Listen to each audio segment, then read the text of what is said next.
Welcome back to Leveraging Leadership, where we unpack the art of business leadership. I'm your host, Emily Sander, Chief of Staff turned Executive Leadership Coach. This show is all about finding your points of greatest influence and leveraging them to better serve those around you. We have two incredible guests today. Jessica Gonzalez and Ivan Rangel are here. Jessica is the president of Happen Ventures, and Ivan is her chief of staff. Welcome you both to the show. Thank Thank you for you. having us.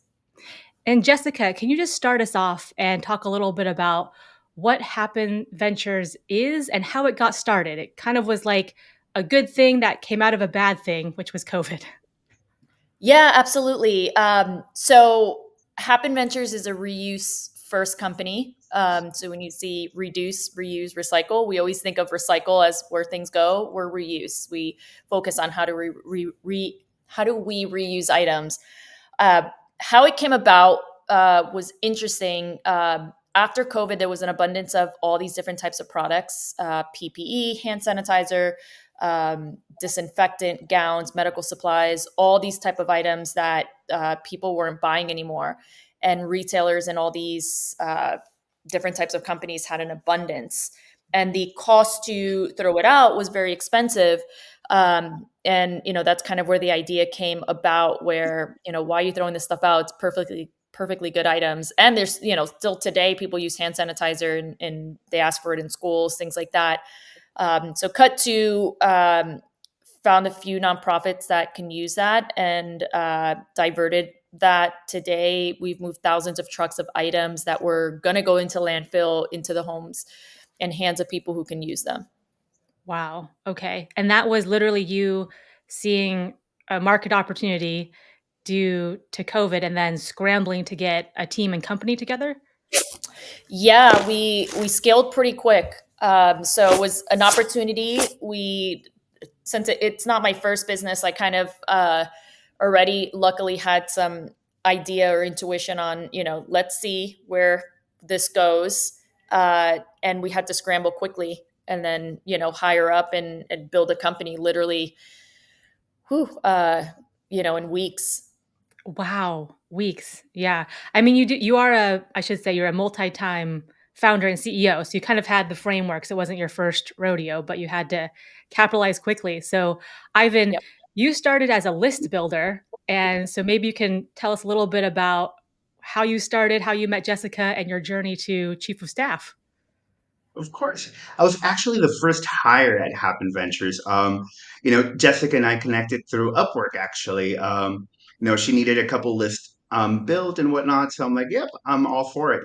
And we started going, and then she needed some help doing cold calling. So I'm like, all right, let's get on the phone. And we started calling, and then we saw a massive need for this. And, like Jessica mentioned, we had weeks to kind of build a team. I started doing the calls. We started getting massive success. We saw the need for this and all the good that we were doing. And eventually everything just ramped up. In the next few weeks, we were just doing a hiring spree and getting everyone in. Wow. Okay. So that's the first I think I've heard on Upwork. That's how you guys met and then connected all the way through to chief of staff. Now, if I remember correctly, Ivan, you and I have spoken before, and you guys still start people as cold callers and then they are promoted from within to different roles. Is that still happening? Yes, that's what we're doing now. We have everyone working in the donations team kind of get the ins and out of the company. And once they, because we have a pretty unique business model. So once they know the business, we can move them up to different roles and whatnot. So for us, it's key for them to know the core business and what we're doing.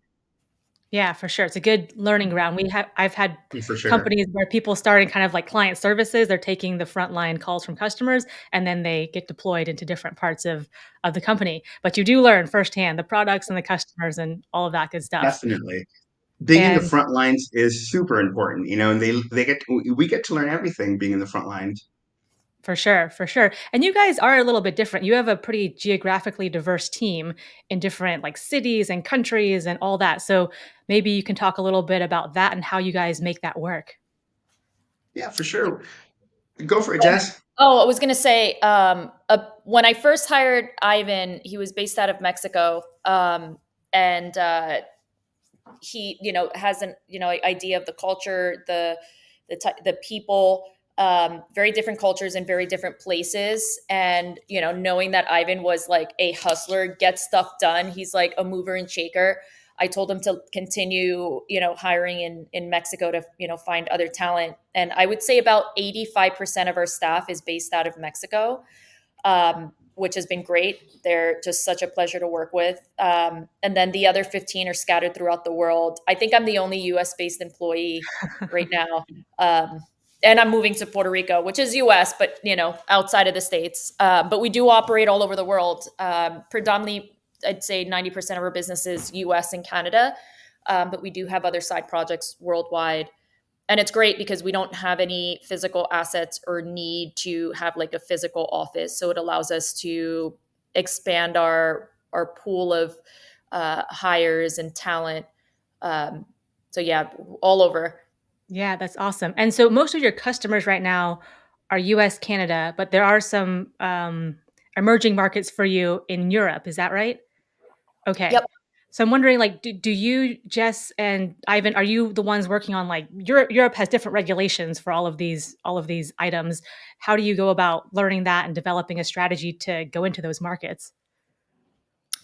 It's it's very straightforward. The regulations, they vary by state too, so you have to make sure that you're moving and transporting things in the right way based on state regulations. There's federal regulations.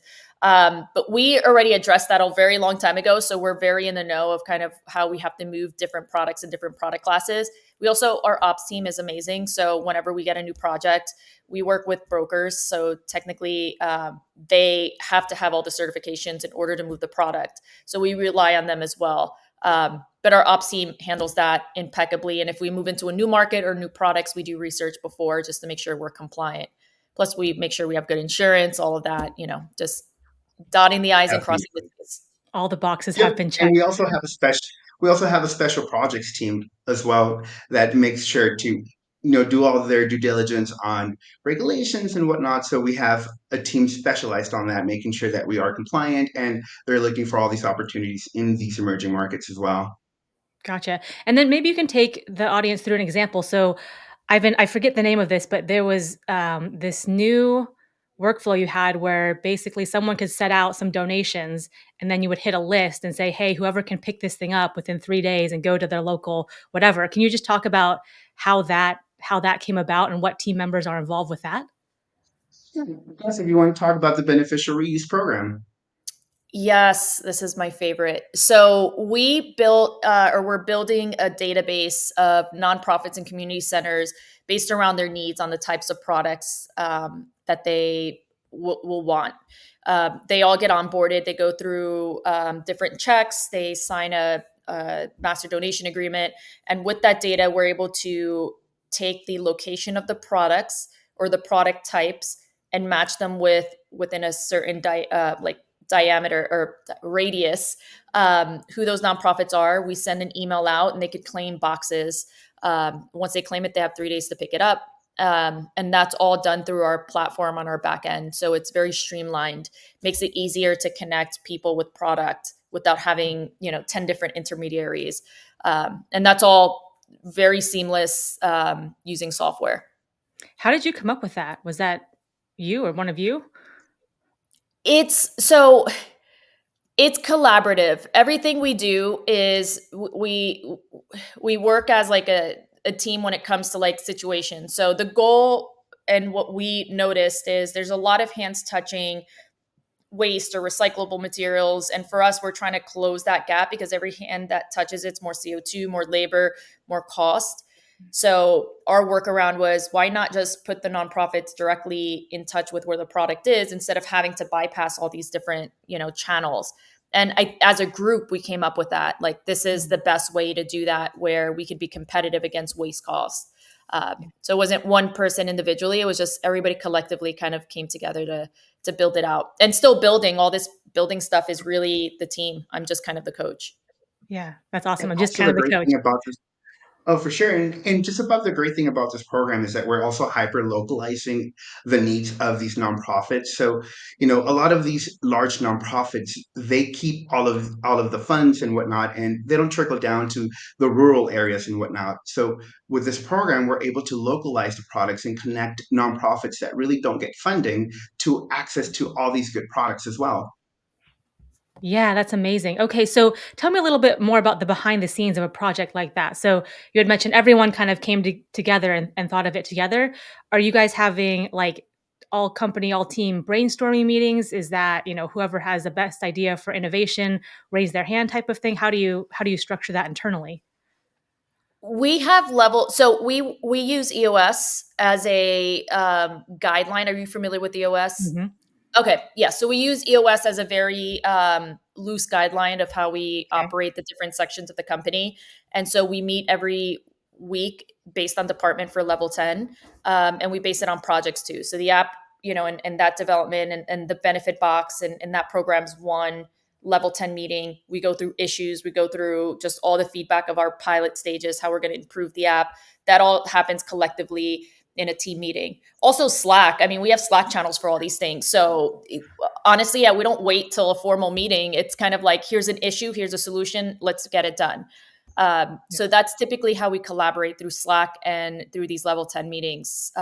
Or if there's an issue, we're on it right away. So, hey, this person didn't get this message, let's fix it. We try to be Yeah. as proactive as possible. Also, in our meetings, we have dedicated time for suggested ideas and whatnot. So we Oh. go through ideas and whatnot through all of our meetings. So we also give time to everyone to just pitch ideas and see what works and whatnot. That's great. A lot more companies should be doing that because if you just leave room for it, people might raise their hand or speak up. So that's awesome. And then I should have asked you earlier, Jess. So how did you identify the fact that you and the company needed a chief of staff and that Ivan was the right person to fill that role? So the role happened organically, meaning Ivan started as employee number one, and his just attitude and demeanor about just everything is like, yes, let's do this, let's get it done. I know if I give something to Ivan, it's going to happen, it's going to get done correctly, it's going to get done on time. Like, yeah, I gave him the kind of from the beginning, almost like the number two position in the organization, which to me is like the number one position because I'm, off doing all these other things. So he really kind of has helped, bridge everyone together. And initially his title was head of sales and operations. But for what he did, I felt that like chief of staff is really a role that encompasses, a lot of what he's doing. So one night I was like, "What do you think about this role?" And he was like, "Yeah, it makes sense." And he just kind of went into it. He was already doing it, so it just made sense to have an appropriate title. Mm, yeah. And then expanding from that, what do you guys look for when you're bringing on hires? Is it seems like you're small, you're startup like it's like scrappy folks who can just get stuff done and be self-starters and self-sufficient. Is that kind of the type of people that you're looking for? Definitely. 100%. I think having an entrepreneurish spirit is very helpful because we are kind of running mini businesses within businesses in the sense of like, we have special projects team, we have like all these things that are kind of going on, and the our like my person my main thing is like, hey, I'll give you the runway to do everything that you need to do to grow within the organization. You just have to take it, right? I'm going to lead the horse to water. It's up to you to drink it. So we want to give as much autonomy to our team as possible. And we all see everything. Like we're all interconnected together, in regards to how we see everything. So we see who are the people that are stepping up and doing stuff, and we recognize and give them more autonomy and give them more ability to take true leadership roles.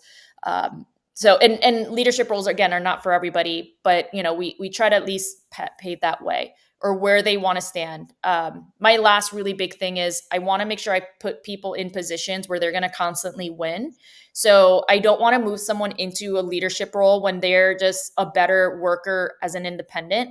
And it doesn't mean that leadership is the top. It just means that, some people are better at managing people than others. So the goal is to figure out what everybody's win is constantly and then put them in that position and let them just jam on it instead of trying to like put them in roles that they don't belong.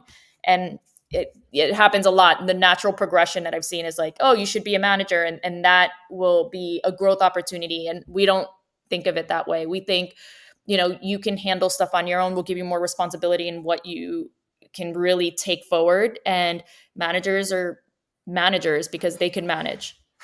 I love that you called that out because a lot of people think, oh, to progress, you have to move up into these leadership positions. And for some folks, I mean, that's great. That's a good path for them. For others, their win, as you said, is staying in that role and doing a fantastic job for the team and customers. So I think that's a huge point. But Ivan, you've probably seen this and experienced this yourself working in the company. Oh, definitely. And another thing that I look for also for new hires is just a passion for our mission. I think what we're doing is we're not just helping, our customers with their bottom line, but we're also helping the local communities that we're serving. And we're also, trying to make the world a better place by not polluting as much. So a passion for a mission also is an important thing for me, just because I know that they're going to give it 100% if they're aligned with our mission. Yes. And what types of initiatives are you working on now? I mean, it sounds like you're still probably all over the place, but is there something kind of major that you guys are working on or that's coming up that you're excited about? A ton. So we have the benefit box program that we're working with retailers nationally on, which is to us such a home run. We're going to be saving millions of pounds of landfill waste. That's not even waste; it's just landfilled out products because they have no other place to put it and no process in place that makes it easy to give these items. So that we're excited about. We're also moving into other junk waste type solutions, with reuse first being at the top. So we're all these junk removal companies are just sending stuff to landfill. We're trying to bypass that step, pick up the stuff, take the good stuff, the rest try to find recycling homes. So building programs about around that, like Recycling Plus, just kind of trying to look at the industry from an outsider perspective, not being in waste management or sustainability, and saying, okay, this is a little broken. Why are you not doing it this way? Hmm. And, really trying to make an impact there. So all of that we're super excited about. It's great to be running a company that's both mission driven and also just doing so much good for community, for sustainability.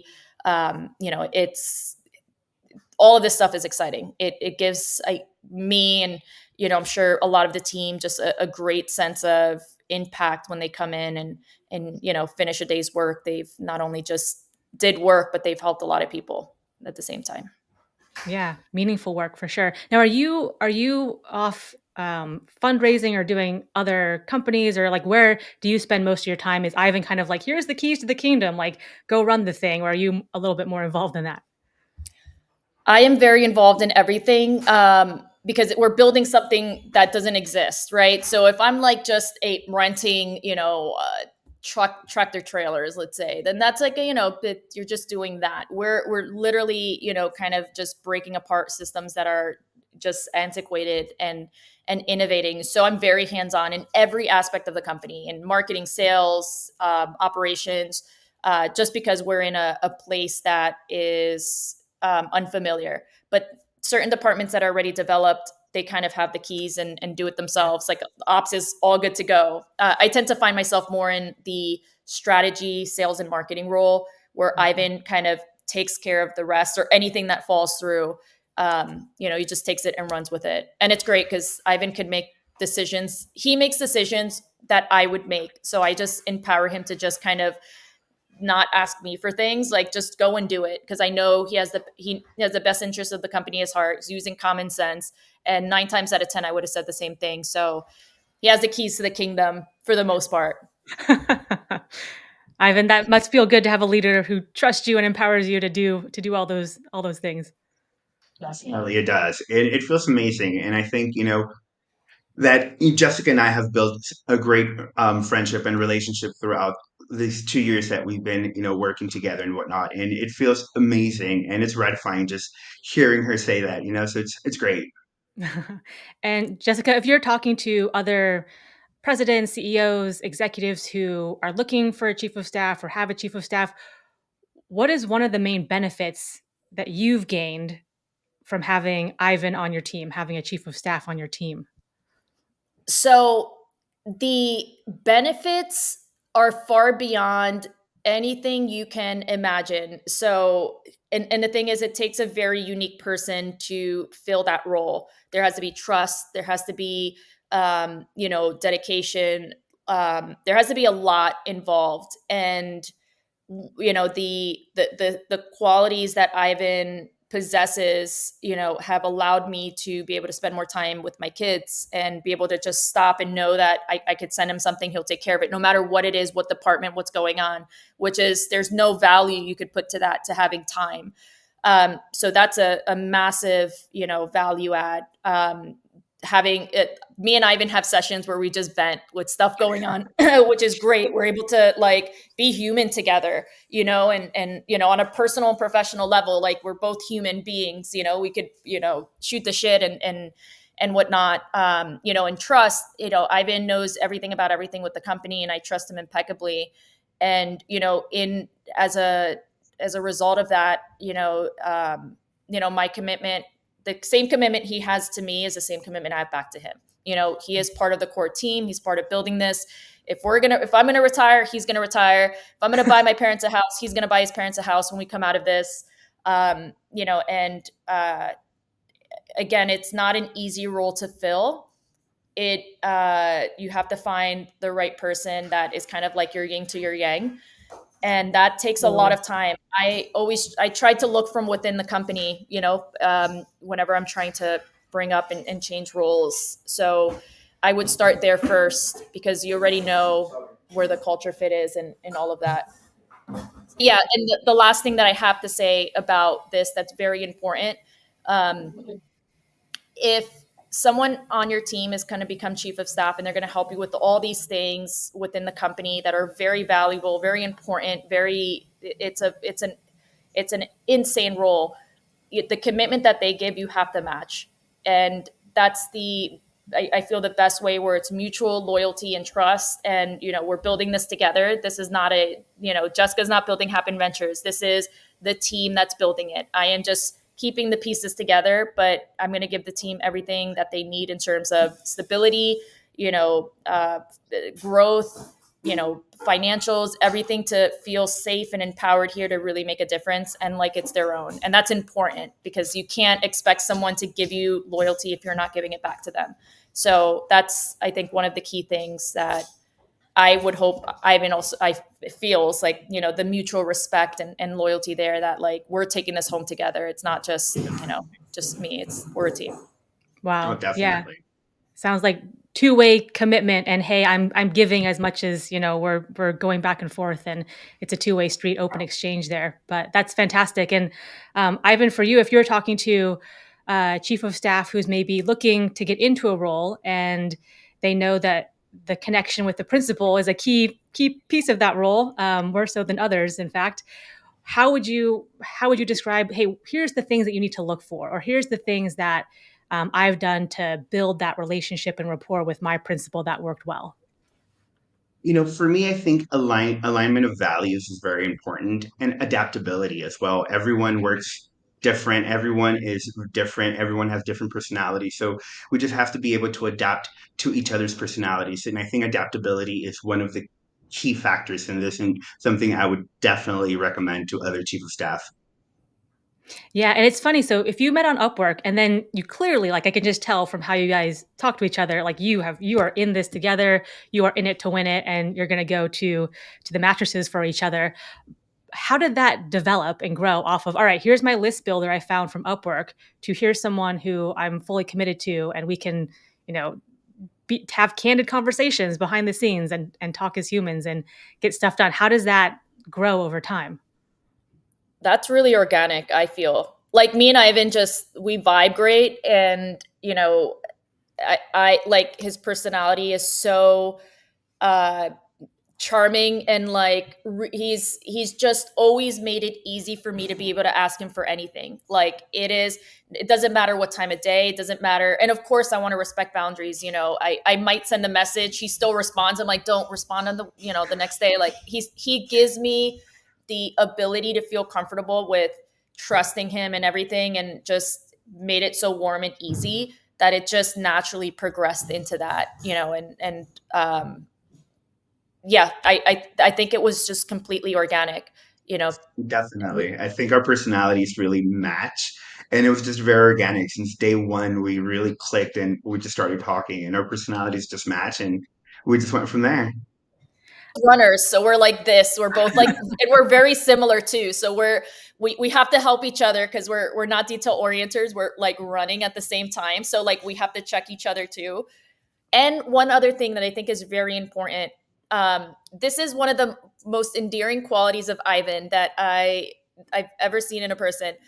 He'll mess up, right? And everybody, I mess up all the time. And Yep. he'll mess up on something. This guy will message me and be like, I'm so sorry I messed up. It won't happen again. And I'm like, dude, it's okay. It happened. But like he owns up to it. And he's like, yeah, my bad. Like he has no problem with, humbling himself and saying, like, oh, I messed up here. Knowing that I'm very laid back and I'm not gonna give him crap about it. But like that's also just such a wonderful trait for, someone to be human and be like, take accountability and be responsible and whatnot. And that again is another great reason why there's just so much trust built between us. And me being able to say, I got you, you're good. Go take some days off, go take some time off. Just, Yeah. I mean, you trust someone when you know, like, they'll straight like, "I just messed up. I just made a mistake. I'm fixing it. Won't happen again." But, I mean, that's where you're like, "Okay, if they're gonna straight up tell me that." And then at Ivan, it sounds like that Jessica, like, has your back. It's not like, "Okay, I might For get sure. fired." Like, this is I'm just letting her know, FYI. Yeah, and I think accountability is very important. If everyone makes mistakes and whatnot, but owning up to those mistakes, I think, is very important. Because if I wouldn't want Jessica finding out a month later that there was something, then why didn't you come to me? Or I think just accountability and just owning up to your mistakes is very important, and not just at work, but just in life in general. And I wanna two-way communication street, meaning like I tell Ivan, like, tell me if I'm doing something wrong or what do you think about that? Like what I'm not perfect. If anything, I crave that accountability piece because like being, the boss essentially, you don't get somebody telling you like, hey, you're messing up here. So I welcome the dual feedback. Or if I'm giving him feedback like, hey, slow down on this, whatever, I try to be like very proactive in how I approach it. Like, hey, this is happening, but this is how we can fix it. Or what are your thoughts? And open it up for both ways because it might be something I'm doing that's causing him to, do this. So I like to leave that door open. I think everyone should, like, especially being leaders, you should hear from your team if you're too much of something, too little of something, and be able to adjust to that and fix it. I gotta For highlight your sure. quote. So, "I crave the accountability piece." That's huge. That's huge for leaders. And it's funny, my principal was like that too. Part of why we worked well together is because he would ask me for candid feedback and I would give it to him, but no one else in the company was doing that in the same way. It was very like sugar-coated version of something. You're like, "Oh no, everything's fine," when really things are like falling apart. Oh I think no, yeah. I that's think the best constructive criticism. How else would you know? And amongst your peers, like these are like they're employees of the company, but they're also peers, and I want to do better. And I tell them, I was like, if I don't get some back to you, then just stay on me. Like, don't be aggressive because I got a lot of stuff going on, but like remind me and nudge me and tap me and like I'll get to it. Like I think it's important to leave that street open both ways because I leaders are not perfect and they do need that. I think a lot of leaders need that Definitely. feedback and somebody to tell them and not yeah, sugarcoat it. Like tell me straight up if I'm, yeah. and I love when I'm told I'm wrong in a weird way because I'm like, oh, okay, so like you guys got it, good. Then I don't have to worry about it. So it actually makes me feel better to like be able to pull back and be like, I'll let you guys handle. Yeah, I remember the first time, like, when I was growing as a leader myself, I would always wanna know the most out of my team members and, like, show that I know the most, and when someone else did something better than I did and had a better idea, I was like, "Oh, wow," and I was like, "That's actually amazing." So then when that happened again and again, I was like, "My team has great ideas, and they do things better than me, so let me show them off." So, I remember Well, that moment. they say if you're the smartest person in the room, you're in the wrong room. Yeah, And get into so another room. Yeah. my goal is the team members, I'm seeing things, when you're like I always use sports even though I don't play or watch, but like as a coach, I'm up here because I'm seeing all the departments. So I'm trying to position everyone, play everyone to win. But the thing is, like, I'm not a player myself. I can't go and do these massive, intricate marketing campaigns because that's not my jam. So I want to hire someone who can tell me yes or no, and I just guide them. And that's how I look at it. Like, I want everyone to be better at everything than me. I just want to be up here, just kind of positioning everyone in the right way. But that's always a plus when I'm like, oh, well, their ideas are better. I'm like, yes, I don't have to think about that. Go ahead and take it. Yeah, let me just get out of your way. You go right ahead. So Yeah. that's Yeah, no room for any any what's the word?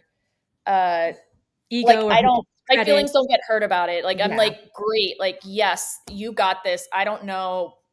PPC, you got this. Is it good? Is it good? Okay. So it yeah. it makes me feel better to be able to like push that off. I appreciate that you said that because I remember distinctly in my career when I made that change when it was, "Oh, that person has a better idea, and that's a good thing now." Before it was something I had to grow into. Same as uh, people's titles freak people out sometimes. Like I remember like a VP, like if you were talking to a VP, that was a big deal and you got to watch what you say and blah blah. And now I'm like I know so many VPs who are just like, "Oh my goodness, this is I this can is a relate to that totally. different experience than I thought." And like same thing with like CXOs. I mean, you could have a fancy title and still lack common sense, which that can be rough. But Yes. I still see people react to the title in different ways. So I think it's awesome hearing you say, "Look, tell me I'm wrong. Like tell me straight to my face, and let's just make this better and get to a good answer. Not that I have to have the answer." Oh yeah, titles are helpful to understand organizational kind of like where things are placed, but I don't I believe we're all I just try to think of we're all on a human level. Like we're all humans, we're all people, I don't care what degree you have. Common sense is the most valuable asset and hard work. That alone it's better than any fancy degree or anything. I value that more. And I'll give one quick example. Yeah. We hired a very suit and tie head of sales for our team, and it was crazy that a team of, I would say under 30 sales reps that are just hungry and just, have common sense or really like in it, ran loops around this guy. And it's wild. It's like, that's after that, I was like, I'm just gonna, I need to promote from within because there are people who are hungry of common sense who could take on VP roles or head of business development roles with just some guidance. And I saw that firsthand, and we were like, it was crazy to think that like you can just throw someone into a position and they're gonna shine, when sometimes it just means, growing someone into a position and helping them along the way, and giving them that opportunity, and they'll be more grateful for it because they've been able to rise up to a Absolutely. place they haven't been able Yeah, to. Definitely. absolutely. Yeah, and I had something similar where we would have to fight tooth and nail for promoting these people from within who, on paper, were not the obvious choice. But our board, I remember one board member was he wanted like a certain profile and pedigree and like Ivy League school and these types of prestigious things. And I'm like, That's great. They have the theory, but this person can actually do the job, like, and do it well tomorrow." And so we had to fight to get that person in, but it was the right fight in that case. But yeah, it's interesting. People go off image and titles and the weirdest things to judge people by.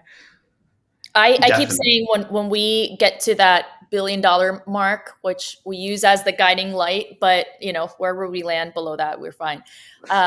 That the story needs to be not how, anything about me, needs to be about the team that built it, because these are all what I call the misfits that,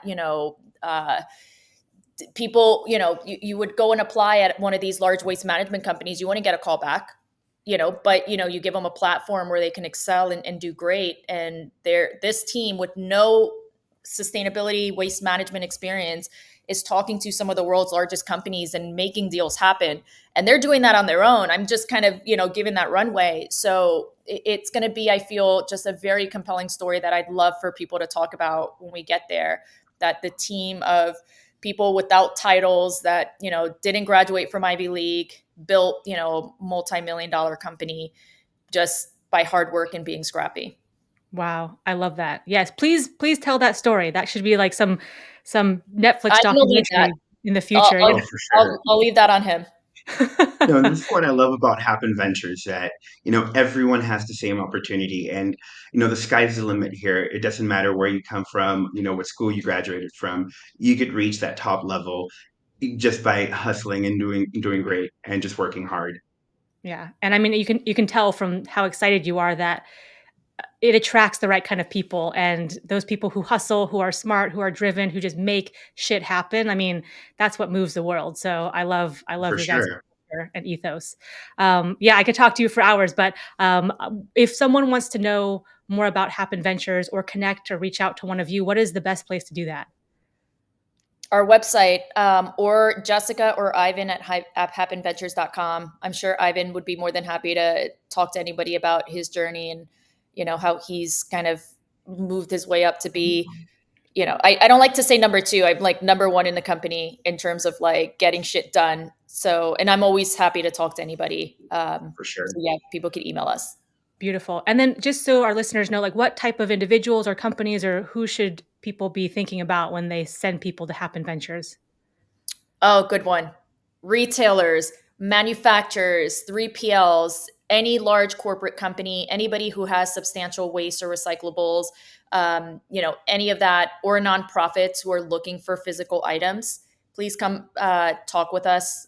We have means to get unwanted items to the hands of right people and reusing really cool things and have really cool use cases. So if that comes to mind, it'd be great to reach out to us. We'd love to chat. And we'll have all of that contact information in the show notes. But thank you both for being on the show and sharing about your time as principal and chief of staff. And also thank you for what you're doing in the world. So appreciate all of that. Thank you so much, Ivan, and thank you, Jessica. Thank Everything you. in space. I appreciate it. If you enjoyed today's episode, please like, share, and subscribe wherever you get your podcasts.